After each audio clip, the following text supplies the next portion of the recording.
I, 34 male, had a child 10 years ago. Nova, female. I was a terrible person back then. I didn't stay in her life and I deeply regret it. A few months ago, I contacted her mom to see if I could see my child. She happily agreed to co-parent with me and seemed relieved, which was understandable considering she had 4 other kids, all younger than Nova. Nova was a bit distant at first, but now we're doing better. She's generally a terrific kid, but I realize that no punishment seems to work on her and that she can be very disrespectful at times. If I tell her to do something as a punishment, she won't do it, or if I ground her, she will leave without my permission. I asked her mom how she punishes her, and she said she'd never punished her before. What I've heard from Nova is that it seems as if she would cuss her out and yell at her, which I didn't think are good punishments for a kid. 2 nights ago, Nova asked me if she could live with me. I told her I'd love it, but she could live with me on one condition: she had to follow my rules and be respectful. She didn't say anything after that. After she went back to her mom's home, my mom, who was there when Nova asked me this, told me I was an idiot because if a kid is asking her deadbeat dad to take her in, there must be something very wrong. So you don't make conditions for her, you just say yes and take her in. Was I really wrong to have this condition? I can't be a parent if she doesn't listen to me, but now both my mom and daughter refuse to talk to me. Her mom will likely have no problem with this. She seems too busy with her other kids, and I think she would like being the weekend fun parent, so that's not a problem. Oh gosh, you are the idiot. I think you're trying to do what you think is best, but I agree with your mum. Your daughter living with you shouldn't be conditional. If it works for everyone, you say yes, then work on communication and discipline. You're not the only one who has to learn. She does too. If she had no discipline whatsoever, she'd be stepping into a whole different world, and it might be difficult to adjust. She's just a kid who hasn't had the best or fairest life, by the sound of things. You possibly hurt her and let her down, thinking that's all you care about and don't want trouble. Guys acting like him reappearing after 10 years and raising his kid is a huge favor to his daughter she has to earn. Hey OP, how many conditions did your daughter give you for returning to her life after so many years of abandonment? This poor little girl probably thinks she is the worst behaved child based on how her mom treats her. She probably heard her dad say that and thought, why try? I can't be good with mom, so why would I be any better here? So sad. Imagine what Nova's life must be like at mom's house if she thinks that living with someone she's only known for a few months must be better. Opie needs to put himself in the kid's shoes here instead of approaching from the perspective of, you need to make it easier for me if you want to live here. Your mom is 100% correct. You're a deadbeat who has only interacted with his daughter for a few months and putting conditions on her. Respect is taught, not demanded. Also, whether you and your daughter's mother approve of her living with you needs to go through the court system. If not, stuff could go sideways quickly, and someone could accuse you of abduction if not done correctly. You also need to know what's happening in her mother's home that makes her want to live with someone she's only known a few months. I officially tied the knot last week. Not sure how, but I convinced the coolest guy in the world that I'm tolerable enough to tie down for life. Super shocking. Thankfully, everyone accommodated that we didn't want children present at our ceremony or reception. The thing that did receive some pushback was our request that unless you were explicitly invited to stay, everyone needed to be out of the reception venue by 7 p.m. Those asked to stay mainly were mine and my husband's friends. As much as I love my parents, siblings and new in-laws, I did want to partake in a few adult substances and wasn't interested in them bearing witness to other things getting passed around. We'd been with them all day and would be seeing them the next morning as all of us were staying at a place nearby and had plans to grab breakfast together, so I didn't see it as a problem. At that point, I had already had a few drinks, so after some back and forth about whether they really had to head out, I basically said something to the effect of, if you wouldn't feel comfortable spending a night out with us at a gay bar, you should probably leave. The space cleared out quickly after that, and we did our thing with friends. It was a wonderful end to a wonderful night. However, my dad didn't show up for breakfast the following day, and my sister told me my mom and my mother-in-law weren't happy with my comments. Am I the idiot? Edit. To answer some questions, yes, it was put on the invitations that the reception ended at a particular time. There was no kicking anyone out, the event just ended and the after-party continued. My friend owns the reception venue we used. Attention please, we asked a group of you to stay here with us to celebrate, but the rest of you need to leave now. Thanks for coming though. And you don't think that message should offend?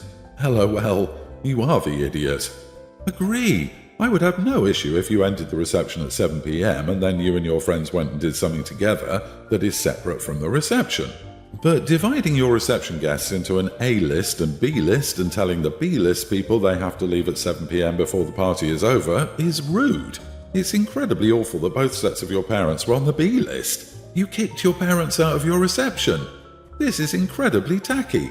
The wedding reception is for all guests as a thank you for their love and attendance. You got pushed back because you decided that getting high with your friends was more important than showing your love and appreciation for those who attended your wedding. Your dad was right not to attend. Quite frankly, the entire group should have refused to attend once it was made clear that despite being your family, they were the D-list invitees. If you want a wild after-party, it is polite to do it at another venue, preferably on a different day, without making a big thing of it. But you need to end the wedding event first. I have many grandchildren, but this is about the oldest ones, Jake, 18, and Maya, 18. They're cousins, not siblings. 18th birthdays are very important in our family, so for Jake's 18th birthday, I told him I would buy him whatever he wanted, as long as it's reasonable, of course. He told me he needed a new phone, so I bought one for him, costing me around $1,000. I also encouraged him to choose other gifts, but he said it was enough. For Maya's 18th birthday, I did the same thing and told her to choose whatever she wanted. She gave me a list of what she wanted, and it cost me about $7,000. I was a bit unsure whether I should buy them, but decided that it would be unfair if I didn't buy them because Jake had the same offer and chose not to get anything else. Jake's father, my son, was very angry at Maya's birthday. He said I'm showing favoritism. I tried to explain that I wasn't because Jake had the same offer. He argued that I raised Maya, her parents worked a lot, and I was basically her babysitter. While I didn't have as much contact with Jake, his mom was a stay-at-home mom, so naturally, Maya would be closer to me, and it would be easier for her to ask me for things. You are the idiot. While you gave them a choice, which is nice, you should have decided that each one of them would get an equal value of gifts. If you spend $1,000 on one, that should have been the cap for the other. No one told you had to buy all the gifts on Maya's list. You made that choice. I agree it should be equal, but it sits wrong with me to call Grandma an idiot for being a generous gifter.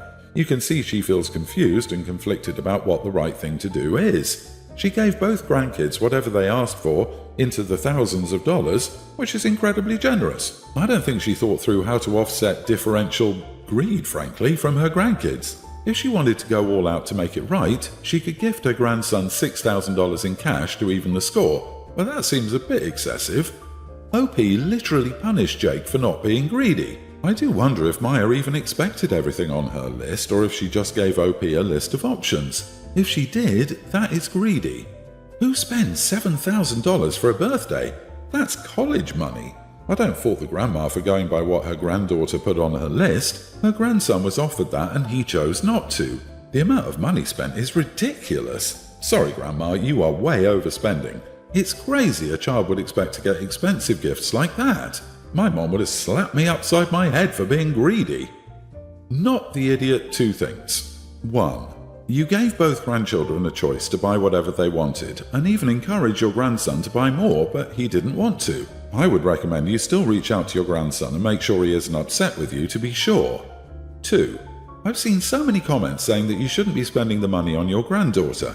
If you have the money and are willing to spend it on your grandchildren, then it's no one else's business. This is the most reasonable response. She's not the idiot for spending $7,000 on her grandkid. It seems people are jealous that she was able to spend $7,000 on one kid, but reach out to Jake to see if he's okay and doesn't feel a particular way. I'm 22 female, my little sister May's tween legal guardian. She started living with me when I was 18, but I've been raising her since she was a baby because our mom didn't do much, and her dad isn't around. I'm a firm believer in letting kids express themselves, so when May started gravitating towards traditionally masculine things, I didn't force her to do girl stuff. I just let her do what made her happy. She cut her hair and stopped wearing dresses and things like that. We even redecorated her room as dinosaur themed because they're her favourite thing. She's young and it would be dumb to deprive her of joy just because other people think boys should behave one way and girls should behave another. So I've always encouraged her to be and do what makes her happy. May's grandmother, Anne, 60, recently contacted me and asked to see her. She's never met May and her son, May's dad, hasn't met her. He doesn't even have rights to her. I did agree to let Anne meet her under the conditions that May agreed to the meeting and that May's dad wouldn't be present or know about it. She said okay, so we made plans to meet at a restaurant. May picked out a button-up shirt with dinosaurs and some shorts to wear. She just looked so happy with her choices that I didn't consider making her change or anything. When we arrived, Anne was there, but she immediately looked bothered upon seeing May. She asked where her granddaughter was, and when I told her my sister was right here, she immediately went off. She started saying that I never deserve guardianship of May. I'm turning her grandchild into something she's not, forcing her to be a boy, etc. Finally, we started getting looks from other people, and May was upset by what was happening, so I took her and left the restaurant. I later got another message from Anne saying she plans on taking custody of May because, according to her, I'm ruining her. I told my best friend about it and she said that I should have made May dress differently before taking her to dinner because Anne was obviously from a different time and I should have been mindful of that. But I feel like if I'd done that, then I'd be reflecting on how often I've told my sister that who she is and what she likes to wear and do is nothing to be ashamed of. I don't know what to do. I don't think I should have made May change her outfit just to go meet a woman she doesn't even know. And I don't even think letting May be herself is wrong either. But if it could have helped avoid any issues with Anne, maybe I should have asked May to tone it down. Am I an idiot because I didn't do that? 100% not the idiot, and don't be afraid of her stupid threats. She's not got a leg to stand on. Neither does she seem to have anything to offer your sister. I think you did great. And bonus, Anne revealed her truth earlier rather than later, so you can wave bye-bye. Her granddaughter is a tween, and this is the first time she's met her, and the first thing she does is complain about how she's dressed. She made a scene in public, and this was undoubtedly upsetting to her grandchild, but she thinks she deserves custody? You're letting May be May. Nothing is wrong or bad about that, but if Grandma was so worried, where was she 4 years ago when her baby granddaughter needed a guardian? Imagine going to a judge and saying, she's an unfit guardian because she allows a girl to have short hair and to wear a shirt with dinosaurs. I can't imagine that a family court would give that argument a minute's consideration. I suggest cutting off contact with toxic grandma. OP, you're doing the right thing by showing your sister that she doesn't need to pretend to be someone she's not just to please others, especially not people who'd never cared about her before. It's not your or May's problem that Anne cannot move past the gender roles she was raised with. You might want to get legal advice in case Anne tries to get custody. My partner and I, 29 male and 32 male, have been together for a decade now. We've discussed marriage before, but it's always one of those things we'll get to it when we get to it things. We're in love, we've lived together for years, we've both got steady incomes. Basically all we haven't done is acquired the special piece of paper and have a party with family. My sister's wedding was this past weekend, and it brought up a lot of unexpected feelings. My partner and I have never been particularly bothered with the idea of a big wedding, and we're still planning on keeping things small, but there was something special about that night. We've been to plenty of lovely weddings together before, but something felt different. In a private moment just between us two, I asked him to marry me, and he accepted. There was no big show, no getting down on one knee, just an intimate moment between us during the reception. We didn't tell anyone that night or even for a few days. We had a little family visit yesterday, though, to see my sister and her new husband before they left for their honeymoon. My partner and I said how beautiful her wedding was and how moved we were and told the story of that special moment that she helped facilitate, even if it wasn't intended. Instead of happiness, we were met with anger. She argued that it was disrespectful and undermined her event, that we were trying to steal her thunder. I wasn't even planning on sharing this story with anyone but mine and my husband's immediate families and friends. I also thought it was harmless because we didn't call attention to ourselves. Am I the idiot? You are the idiot for the timing when sharing that story with your family. Why did you have to do it at an event when you were seeing your sister off for her honeymoon? You could have easily delayed the news until after the honeymoon and left out the part about the proposal happening at the wedding, and everything would have been fine. How were you expecting them to react? Waiting a couple of weeks and leaving it at "your wedding inspired us to follow suit" would have made all the difference. Now you've ruined your own wedding on top of your sister's. How would OP be ruining his future wedding? And more importantly to the relevance here, how did he ruin his sister's wedding? The wedding went off without issue. Nothing was changed or affected by the proposal aside from OP and his husband, and nobody, including the bride herself, would know anything different if OP didn't say anything. How could you steal thunder if no one knew? Come on, enjoy your upcoming nuptials. Not the idiot. Don't propose at someone else's wedding is a pretty common rule, but in this case I feel like the sister is upholding it for the sake of the rule rather than because it makes sense. It's more about don't hijack someone else's event. If it was a quiet moment with just you two, no one else noticed, you didn't cause a scene, and no one jumped on a table and announced it to everyone present, I think you're okay as long as you don't make a big deal of it in the future and don't advertise that you got engaged at your sister's wedding. And don't bring up your engagement anytime someone talks about your sister's wedding. Agreed, this was not a steal the mic and serenade your love on the dance floor moment. They didn't mention this very private moment for days afterwards. Let me guess, was your sister one of those who tells her bridesmaids not to get pregnant before the wedding because she doesn't want invitees paying attention to someone else? Damn, folks need to get over themselves.